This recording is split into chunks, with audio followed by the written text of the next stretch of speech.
Lumi stirred the haze of unconsciousness slowly dissipating as her senses returned. The air hung heavy with an unsettling stillness, and she couldn't discern how much time had elapsed during her slumber. Tentatively, she explored her own body, fingers tracing over unmarred skin, a silent testament to the fortunate absence of injuries. Rising to her feet, Lumi surveyed her surroundings. The fallen members of Black Talon lay strewn across the ground, silent witnesses to the violence that had unfolded. A shiver ran down her spine as she confronted the aftermath of the confrontation. She knew she had only taken the life of one. The others had fallen, presumably at the hands of the mysterious entity, AGS, yet, puzzlingly, she remained untouched. Questions gnawed at her thoughts as she contemplated the enigma surrounding AGS. Why spare her? A known adversary. A haunting nightmare lingered in her memory, a twisted amalgamation of dreams and horrors. Initially, it had been a vision of Seijun, a friend she had trusted. However, the dream metamorphosed into a nightmarish encounter with EGS. The cryptic words echoed in her mind, a chilling reminder of an ominous directive. If you wish to fight me, you need to kill the one who sent the Black Talons after you. Only then will I allow you. The voice echoed in her recollection. I will give you a hint. It was a god from the original bunch. Lumi's thoughts whirled, attempting to unravel the mystery of who among the gods desired her demise. The realization struck like a bolt of lightning. They coveted her sword, the weapon bestowed upon her by the mysterious figure. A weapon capable of harming EGS. Understanding dawned, and Lumi could now narrow her search to gods powerful enough to challenge EGS, if armed with this formidable blade. Days turned into a frustrating journey of dead ends and unanswered questions. The elusive gods she sought remained veiled in secrecy until an unexpected turn of events broke the stagnant silence. In her garden, a gentle breeze whispered through the air, carrying with it a single letter that fluttered and landed gracefully at her feet. Picking up the missive, Lumi unfolded the parchment, eyes scanning the brief message within. Hello, I heard about your quest, and I want to give you this advice. Top 50. The cryptic note left her with more questions than answers, yet it provided a glimmer of direction in the vast uncertainty that enveloped her. The identity of the sender remained elusive, shrouded in the same mystery that surrounded her quest. Lumi's frustration bubbled within her as she grappled with the elusive concept of the top 50.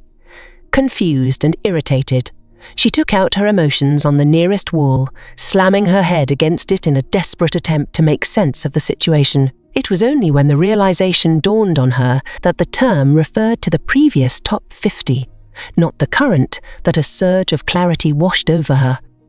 As the pieces of the puzzle began to fall into place, Lumi narrowed down the divine suspects to a mere 32 gods, the rest having succumbed to the cold embrace of death. Thoughts of trust and betrayal swirled in her mind as she contemplated the sender of the ominous letter. Despite the uncertainty, her instincts guided her, indicating that she was inching closer to the truth. Determined to uncover the identity of her potential assailant, Lumi sought solace in her father's old book, a tome that held the stories of gods he had known personally. The pages, yellowed with age, revealed a scant 7 gods who were part of the 32 she had to choose from. It was then that she stumbled upon a familiar name, a close friend of her father's a figure from her childhood. The narrative unfolded before her eyes, painting a picture of a god consumed by power, surpassing even her father in skill, but lacking in raw might. The evidence stacked against him, and as Lumi delved deeper into the accounts, her friend, once a trusted confidant, was the architect of the plot against her. Overwhelmed by a tidal wave of conflicting emotions, Lumi crumpled to the floor, tears streaming down her face. The weight of betrayal pressed heavily on her chest as she grappled with the reality of someone she held dear plotting her demise. The echoes of disbelief and heartbreak filled the room as she questioned aloud, how could he do this? Hours passed in a haze of sorrow as Lumi wept for the loss of trust and the shattering of a bond she had cherished. But as the tears subsided, a steely resolve took hold. Rising from the floor, she wiped away the evidence of her anguish, her tear-streaked face a testament to the emotional turmoil she had endured. In that moment, Lumi made a solemn vow to herself. She would confront her traitorous friend and ensure justice prevailed, fueled by a determination that overshadowed the pain of betrayal. Lumi, standing amidst the vibrant colours of her garden, felt the weight of her responsibilities pressing down on her shoulders. The thoughts about what to do with her father's friend lingered in her mind like storm clouds on the horizon. Determined, she hastily made her way to a weathered table, worn by time and memories. As she sat, a cascade of ideas and emotions flooded her, demanding attention. The room was filled with an intensity that matched the fire burning within her. Lumi's fingers danced across the table, mapping out the intricate details of her plan. Hours passed like fleeting moments as she delved into the labyrinth of her thoughts, seeking a solution that balanced justice and mercy. Equipping her sword with a resolute gesture, she secured it to her waist. The weight of the weapon was a tangible reminder of the challenges ahead. With a sack in tow, she ventured to a storage area, carefully selecting crystals that shimmered with ancient power. One crystal in hand, Lumi knelt and traced a precise circle on the floor. The air crackled with anticipation as she invested each stroke with determination. The circle completed, she retrieved another crystal from her sack, a crystalline vessel containing both her hopes and fears. With a forceful throw, the crystal shattered at the circle's center, releasing a surge of mana that spiraled into a portal. Inside the clandestine base of her father's friend, Lumi's arrival stirred the air with tension. The atmosphere crackled as she confronted the elusive figure. "I know you can hear me. Come out, Abraxas." "I know you're there," she declared, her voice laced with a simmering anger that echoed through the dimly lit space. The seconds hung heavy, and a sigh emerged, signaling Abraxas's emergence from the shadows. "Lumi, what are you doing here?" he inquired, attempting to maintain an air of indifference. Lumi's retort was swift, her frustration breaking through. "Don't play dumb. I know it was you who sent the Black Talons after me." Her accusations hung in the air, a storm brewing in her eyes. "I don't know what you're talking about, Lumi. Are you all right?" Abraxas feigned calmness, attempting to deceive her. Unfazed, Lumi unsheathed her sword, its plain silver surface catching the ambient light. Abraxas, slightly taken aback, stammered, "How did you figure out it was me?" Lumi's anger surged, her emotions on the brink. "Who else would it have been?" "You were like an uncle to me," she confessed, a tear betraying her stoic facade. Swiftly wiping it away, she assumed a fighting stance. "I will stop you here and now." "You won't get the sword from me," she asserted with newfound determination, the weight of betrayal fueling her resolve. Lumi's defiance echoed in the dim chamber, her unyielding gaze fixed upon Abraxas. "Lumi, you don't want to do this," he implored, the gravity of the situation evident in his voice, but she remained steadfast, a silent force of determination. "This is your final warning," Abraxas warned, his patience wearing thin. "Leave the sword behind, and I'll let you go unharmed." Time seemed to stretch as the standoff continued. In those silent seconds, Lumi's resolve remained unshaken, a testament to the strength burning within her.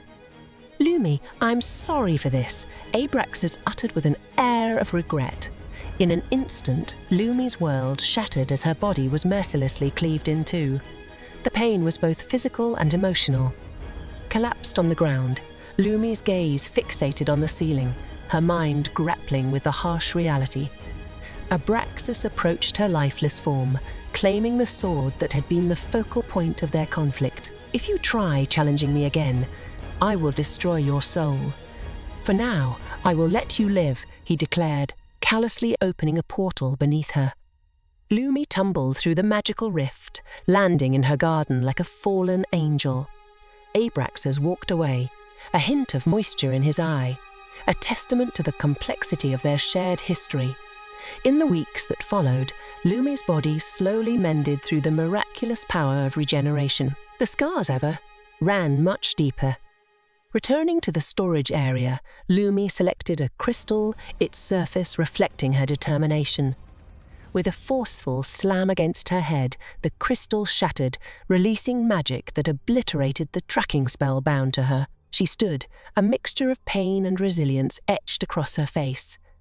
The realization dawned. Abraxas had outmatched her not just in strength, but in skill, a harsh truth that cut deeper than any physical wound. Her gaze lingered on the garden, a sanctuary tainted by the memory of betrayal. Lumi, now free from Abraxas's watchful eye, faced the uncertainty of the path ahead, her spirit tempered by the crucible of betrayal and loss. Lumi, surrounded by the tranquility of her garden, focused on the rhythmic cadence of her breathing as she engaged in a rigorous training session. The crisp air carried the echoes of her last battle, motivating her to reclaim the strength that had been tested. Amidst the subtle rustling of leaves and the soft hum of nature, a realization struck her. Revisiting her father's book might provide the insights she needed to understand her formidable adversaries, EGS and Abraxas. With a determined expression, Lumi gently set aside her training implements and reached for the weathered pages of her father's book. The familiar scent of aged parchment wafted through the air as she opened it to the section on Abraxas. The words unfolded before her, revealing the vulnerability that had eluded her during the initial reading: his arrogance. "He thinks his skill is enough to win every battle," she read aloud, absorbing the implications of this revelation. Lumi's mind became a canvas, painting scenarios of Abraxas in her thoughts. Was he honing his abilities in seclusion, meticulously planning his next move, or perhaps overestimating his readiness to confront EGS? And fazed by the possibilities, Lumi knew one thing for certain.